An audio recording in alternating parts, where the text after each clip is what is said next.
kelin kim? Juda ko'pchilik tushunmayapti mana shu narsaga.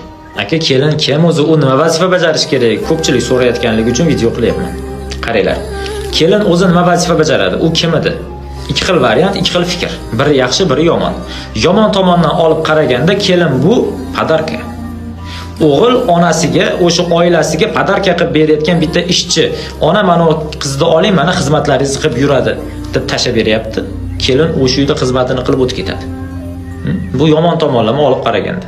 Yaxshi tomonlama olib qaraganda kelin bu ayol. Erni jufti. O'sha oilani naslini davom ettiruvchi bir hurmatli inson bo'lishligi kerak.